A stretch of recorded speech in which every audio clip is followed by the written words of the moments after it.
नमस्कार दोस्तों, स्वागत है आपका अपना यूट्यूब चैनल टुडे एग्जाम पर। दोस्तों आज है आपका 10 मार्च 2023 और आज आपका एसएससी सीएचएसएल का एग्जाम था। सेकेंड शिफ्ट का एग्जाम समाप्त हो गया है।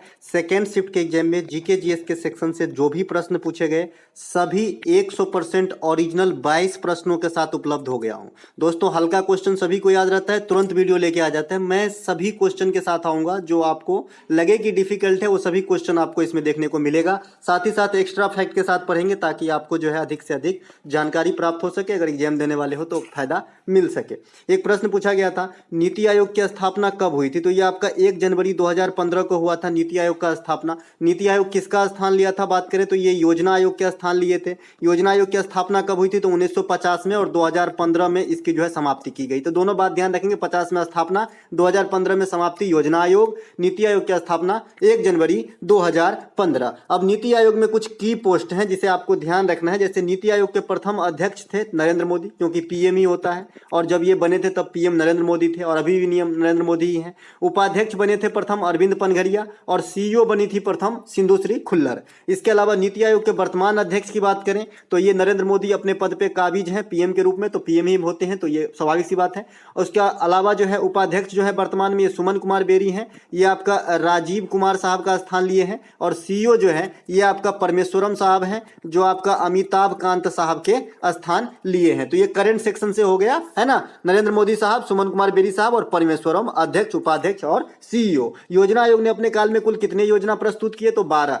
अंतिम जो योजना था इसका कार्यकाल 2012 से 2017 अंतिम पंचवर्षीय योजना की, जो बनाते कौन थे? योजना आयोग, और इसे बीच में ही टर्मिनेट किया गया था 2015 के अंदर। ठीक है। इसके अलावा योजना आयोग ने भारत को कितने कृषि जोन में बांटा है? तो आपको जो है 15 कृषि जोन में बांटा है। ये क्वेश्चन सीजीएल मेंस में पूछा गया है, ध्यान रखेंगे। इसके अलावा मानिक लाल किस आंदोलन से संबंधित है? देखिए मानिक लाल किस आंदोलन से संबंधित है पूछा गया था, तो ये आपका बिठोलिया आंदोलन से संबंधित है मानिक लाल। ठीक है, आप लोग मुझे बताइएगा कि इसके ऑप्शन में और क्या क्या था। ठीक है। इसके अलावा एक प्रश्न पूछा गया था कि 2022 तक भारत के महान्यायवादी कौन है? Attorney general of India. देखिए अटॉर्नी जनरल ऑफ इंडिया जो है ये भारत के सबसे बड़े विधिक अधिकारी होती है। विधिक अधिकारी मतलब कानून के ज्ञाता होते हैं। ठीक है, तो ये आपका जो है आर वेंकट रमनी साहब है, ये 16वें हैं। लेकिन एक पार्टिकुलर अगर जो है अक्टूबर में आया था ये, तो इसके अलावा अगर सितंबर अगस्त 2022 पूछ दिया होगा, अगर इस 2022 के पीछे अगस्त जून जुलाई मार्च कुछ ऐसा लगा दिया होगा तो फिर ये आंसर नहीं होंगे, फिर के वेणुगोपाल हो जाएंगे। तो दोनों बात ध्यान आपको रखना है। ठीक है। इसके अलावा भारत के महान्यायवादी की नियुक्ति कौन करते हैं? तो ये राष्ट्रपति साहब करते हैं, आर्टिकल 76 के थ्रू करते हैं। ठीक है। जो आपका अटॉर्नी जनरल ऑफ इंडिया होते हैं ये संसद के कार्यवाही में भाग ले सकते हैं क्या? तो हाँ, संसद के कार्यवाही में भाग ले सकते हैं, लेकिन वोटिंग नहीं कर सकते हैं, वोट नहीं डाल सकते हैं। ठीक है, तो ये बात आपको ध्यान रखना है। एक एक बात बताते चलूंगा ताकि आप कोई सा भी एग्जाम दो दोस्तों, आपकी तैयारी यहीं पे हो जाएगा क्रैश कोर्स के जैसा। इसके अलावा भारत सरकार के सबसे बड़े विधिक अधिकारी होते बता दिए। अब देखिए जैसे अटॉर्नी जनरल को आप केंद्र में अभी समझे, उसी प्रकार से महाधिवक्ता इसे अंग्रेजी में एडवोकेट जनरल कहा जाता है, और ये जो है आपको स्टेट लेवल पे सेम कार्य करता है। ठीक है। इसकी नियुक्ति लेकिन राज्यपाल करते हैं, राष्ट्रपति से ही नहीं करवा दीजिएगा। ठीक है। इसके अलावा योगासन में, योगासन एक खेल का नाम है जो आपके 36वें राष्ट्रीय खेल में इंक्लूड किया गया था इस बार, है ना। तो ये इस योगासन में गोल्ड किसको मिला था ये पूछा गया था। तो ये आपका पूजा पटेल को मिला था। पूजा पटेल जो है गुजरात के ही रहने वाली हैं और योगासन में गोल्ड पदक जीत के जो है कीर्तिमान स्थापित की थी। इसके अलावा 36वें राष्ट्रीय खेल 2022 में कहां हुआ था? गुजरात के अंदर हुआ था। 37वें राष्ट्रीय खेल जो होना है 2023 के अंदर, ये आपका कहां पर होगा? तो ये आपका गोवा में होगा, ध्यान रखेंगे, करंट अफेयर से ये क्वेश्चन आएगी। इसके अलावा 36वें राष्ट्रीय खेल में सबसे अधिक स्वर्ण पदक किसने प्राप्त किया? सीजीएल 6 तारीख मेंस में पूछा गया है, तो ये आपके सर्विसेज टीम ने प्राप्त किया है। लेकिन ओवरऑल सबसे अधिक पदक जो है ये महाराष्ट्र को मिला था। तो दोनों बात ध्यान रखेंगे। 36वें राष्ट्रीय खेल के शुभंकर क्या थे? तो सावज। सावज मतलब होता है शेर का बच्चा। ठीक है, तो ये बात ध्यान रखना है। इसके अलावा एक प्रश्न पूछा गया था कि वर्ष 2022 के अनुसार भारत की जीडीपी रैंकिंग क्या है? तो 5वां जीडीपी, सबसे बड़ा 5वां जीडीपी वाला स्थान पाया है भारत 2022 तक। इसके अलावा 1857 के आंदोलन में मेरठ से नेतृत्व किसने किया था? देखिए मंगल पांडे ऑप्शन में थे लेकिन गलत हो जाएगा, है ना। मंगल पांडे पांडे जो है ऑप्शन में थे, लेकिन गलत हो जाएगा। आप जानते हैं कि 1857 के विद्रोह जो है मंगल पांडे इसमें सबसे फेमस कैरेक्टर है, ठीक है, लेकिन जो मंगल पांडे साहब हैं ये इसका आंसर नहीं होगा, ये आपका कदम सिंह साहब हो जाएगा, ठीक है। लेकिन अगर आपसे कोई पूछे कि 1857 के विद्रोह किस दिन अपनी जो है व्यापक रूप में आ गया, पूरी तरीके से भड़क गए, तो 10 मई को। कब? 10 मई को, ठीक है। ये बात भी ध्यान रखेंगे। 1857 तो ईस्वी दिया ही गया है ना भाई, तो आगे क्या लिखूं, है ना। लखनऊ से कौन किए थे? तो बेगम हजरत महल किए थे। उसी प्रकार झांसी से रानी लक्ष्मीबाई किए थे, है ना। ये सब आपको ध्यान रखना है। तात्या टोपे वगैरह कानपुर से, है ना। इसके अलावा 2018 के एशियाई खेल के शुरुआती समारोह में ध्वजवाहक कौन है? देखिए जीडी में पूछा गया, ग्रुप डी में पूछा गया, इसके अलावा जो अभी एक एग्जाम हुआ था एचसीएम में पूछा गया, इसमें भी पूछा गया, ठीक है। तो ये आपका नीरज चोपड़ा साहब है। नीरज चोपड़ा को गोल्डन बॉय कहते हैं। टोक्यो ओलंपिक में एकमात्र गोल्ड इन्होंने ही दिलाया था। पारसनाथ की घाटी किस राज्य में? देखिए परसों जो मॉडल सेट की वीडियो प्रोवाइड कराया था रात को 8:30 बजे, इस वीडियो में आपको समेद शिखर नामक एक क्वेश्चन मैंने करंट अफेयर से रखा था कि भाई समेद शिखर जैन तीर्थस्थल किस राज्य में है? तो ये आपका झारखंड के अंदर है और पारसनाथ की चोटी पर, मतलब पहाड़ी के प्रीमिसेस में है, ठीक है। तो आपका जो है झारखंड आंसर हो जाएगा। देखिए समेत शिखर भी करंट अफेयर में आ सकते हैं, इसलिए क्योंकि इस पे सुप्रीम कोर्ट ने फैसला दिया है कि जैन धर्म के जो लोग हैं वो इसका विरोध किए हैं कि जो ये तीर्थस्थल है समेत शिखर, इसको सार्वजनिक तीर्थस्थल नहीं बनाया जाए, नहीं तो सभी धर्म के लोग आएंगे और फिर आप जानते ही हैं क्या हो जाता है ना। तो इसको जो है अपने धरोहर के रूप में जो है संजो कर रखना चाहते हैं और इस पे जो है एग्री भी हो गया है कोर्ट महोदय। इसके अलावा नागपुर का पठार, छोटा नागपुर का पठार, ये भी जो है वो मतलब भारत का रूर कहा जाता है। छोटा नागपुर के पठार को मैंने रख लिया है। इसके अलावा झारखंड में स्वर्ण रेखा नदी पर हुंडरू जलप्रपात है, ये बात भी आपको ध्यान रखना है। एक आपका धुआंधार जलप्रपात है जो आपका नर्मदा नदी पर है, ठीक है। और भारत की सबसे ऊंची जलप्रपात जो है कूचिकल जलप्रपात है। आजकल महात्मा गांधी जलप्रपात करके नहीं आना, या जोगा गोरसप्पा जिसको कहते हैं उसे महात्मा गांधी भी कहते हैं, तो ये मत करके आना, गलत हो जाएगा। अब जो है कूचिकल जलप्रपात हो गया सबसे ऊंचा जलप्रपात। भारत के जो न्यागरा जलप्रपात कहा जाता है, ये आपका चित्रकूट जलप्रपात को कहा जाता है जो छत्तीसगढ़ के अंदर स्थित है, इसे भारत का न्यागरा कहा जाता है। और न्यागरा फॉल्स कहाँ है? अमेरिका और कनाडा के अंदर है, आप तो जानते ही हैं। इसके अलावा झारखंड का प्रमुख आदिवासी त्योहार जो है ये आपका सरहुल त्योहार है, ये बहुत बार पूछा गया है। यूरेनियम की खान जो है ये आपका जादूगोरा झारखंड में पाया जाता है। झरिया जो कोयला क्षेत्र है वो झारखंड में है। बोकारो जो आपका प्लांट है ये आपका झारखंड में है। झारखंड में झामुमो पार्टी होती है, झारखंड मुक्ति मोर्चा, है ना। तो ये सभी बातों को आपको ध्यान रखते हुए चलना है। झारखंड के अंदर एक छौ नृत्य होता है, झारखंड के अंदर एक जटीन नृत्य होता है। तो ये सभी बात ध्यान रखेंगे दोस्तों। मेरा एनालिसिस करवाने का मतलब सिर्फ ये नहीं कि मैं आपको क्वेश्चन से वाकिफ करवाऊं,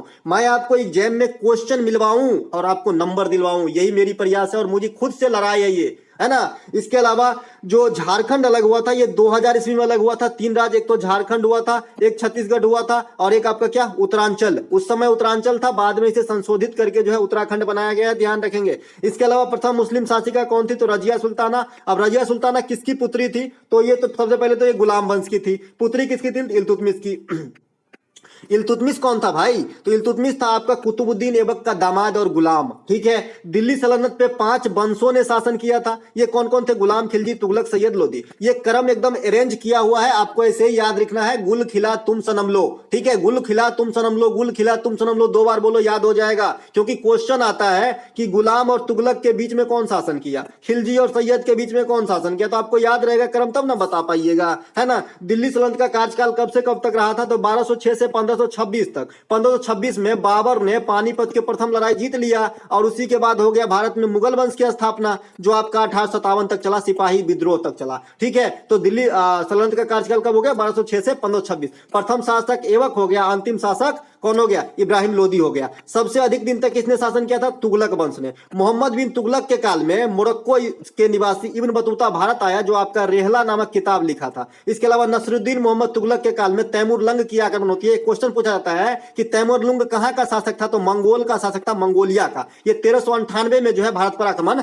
करते हैं। इसके अलावा पीवी सिंधु ने कॉमनवेल्थ गेम 2022 में कौन सा पदक प्राप्त किया था? देखिए पीवी सिंधु 2022 में जो है आपका पदक प्राप्त किए हैं ये स्वर्ण पदक। देखिए पीवी सिंधु जो है एकमात्र भारतीय शटलर है जो आपको कॉमनवेल्थ गेम के अंदर 3 पदक प्राप्त किए। 3 पदक मतलब गोल्ड, रजत, रजत को सिल्वर लिखिए भाई, और ब्रॉन्ज लिखिए। तो ये तीनों जो है आपका पदक प्राप्त करने वाली प्रथम लेडी शटलर है, ठीक है।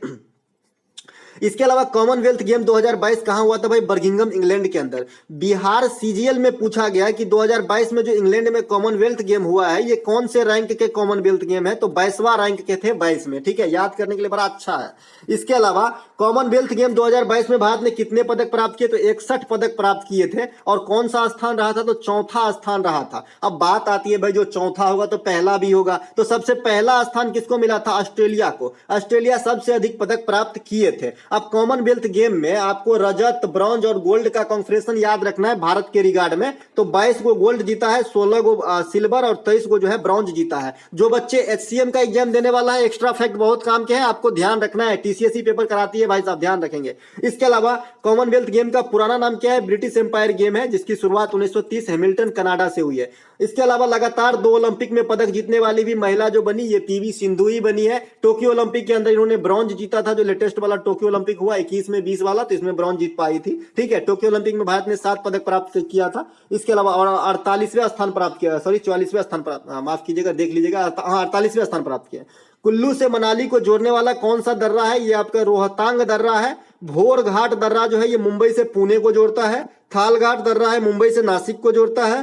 पाल घाट दर्रा जो है ये तमिलनाडु से केरल को जोड़ने का काम करता है। ठीक है, ये सभी दर्रा जो है पश्चिमी घाट वेस्टर्न रीजन के दर्रा है, ये बात भी आपको ध्यान रखना है। पूछ देता है भाई कौन सी दर्रा वेस्टर्न रीजन का नहीं है। इसके अलावा नीति, माना, लिपुलेखा ये सब उत्तराखंड की जो है आपका दर्रा है प्रमुख, इसे नीलिमा याद रखते हैं। क्या याद रखते हैं? क्या क्यूट नाम है यार, नीलिमा। नीलिमा याद रखते हैं, नीति, माना, लिपुलेखा। इसके अलावा जलेपला और नाथुला ये आपका सिक्किम में दर्रा है, जलेपला और नाथुला। इसके अलावा हिमाचल प्रदेश स्थित जो रोहतांग सुरंग है इसका नाम बदलकर भाई साहब अटल सुरंग कर दिया गया है, ध्यान रखेंगे। ठीक है, इसके अलावा नृत्य से संबंधित एक कैरेक्टर देके आपसे प्रश्न पूछा गया था, प्रश्न क्लियर नहीं है, है ना? तो बताइएगा आप लोग कि ये नृत्य से संबंधित वाला कौन सा प्रश्न था।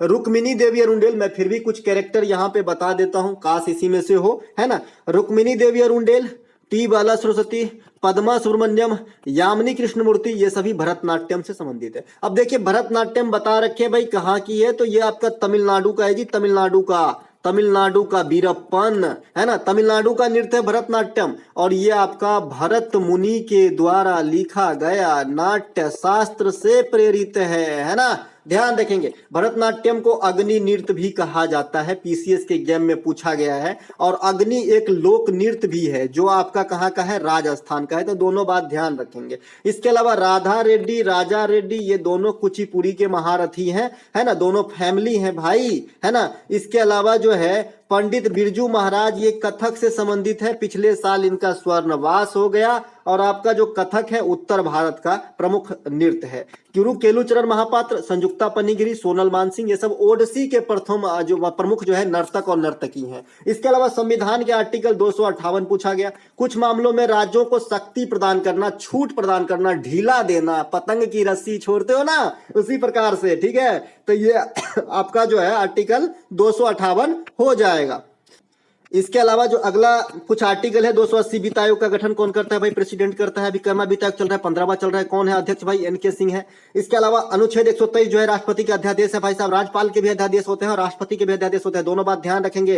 ठीक है, इसके अलावा जो राज्यपाल के अध्यादेश है ना, 2 को पहले लिख देना है, 213 हो जाएगा। 213 जो है आपका गवर्नर के अध्यादेश है, ठीक है, और 123 जो है राष्ट्रपति के जो है अध्यादेश है। अनुच्छेद 72 जो है ये राष्ट्रपति के क्षमादान से संबंधित है भाई, राज्यपाल के भी क्षमादान होते हैं 161 से। ठीक है, अनुच्छेद 110 जो है ये धन विधेयक से संबंधित है। ठीक है, 108 बहुत पूछा जाता है जी, ज्वाइंट सीटिंग का नाम सुने आप? जब लोकसभा और राज्यसभा दोनों को बुलाया जाता है बैठक के लिए, कौन बुलाते हैं भाई? प्रेसिडेंट। अध्यक्षता कौन करते हैं भाई? स्पीकर। सभी बात ध्यान रखेंगे। अनुच्छेद 352, 356, 360 ये आपातकालीन व्यवस्था से संबंधित है, जिसमें आपका 352 जो है राष्ट्रीय आपात है, 356 राष्ट्रपति शासन, 360 है वित्तीय आपात। वित्तीय आपात इंडिया में कितने बार लगे हैं आप लोग कमेंट करके बताना। अनुच्छेद 124 सुप्रीम कोर्ट के गठन से है। देखिए 7वीं अनुसूची से पूछा गया था कि क्या शामिल है, तो संघ सूची, राष्ट्र सूची और संपत्ति सूची शामिल है, और बता ही दिया था भाई संघ सूची, राष्ट्र सूची और संपत्ति सूची क्या होता है। तो दोस्तों ये थे हमारे तरफ से जी जान लगा के आपको एनालिसिस देने की जो एक हमारी ये है वो कर रहे हैं हम। अगर आपको अच्छा लगा हो तो लाइक कर लेंगे। मिलेंगे एक नई वीडियो में, और मैथ की भी वीडियो आज आएगी जो आपको होल शिफ्ट का मिलेगा, है ना? देख लीजिएगा, जिनका भी थोड़ा मैथ पे डाउट है जरूर देख लीजिएगा, और मैं शॉर्ट ट्रिक दूंगा एग्जाम में, ये भी बताऊंगा कैसे करना है। ठीक है, मिलेंगे नई वीडियो में, तब जय हिंद।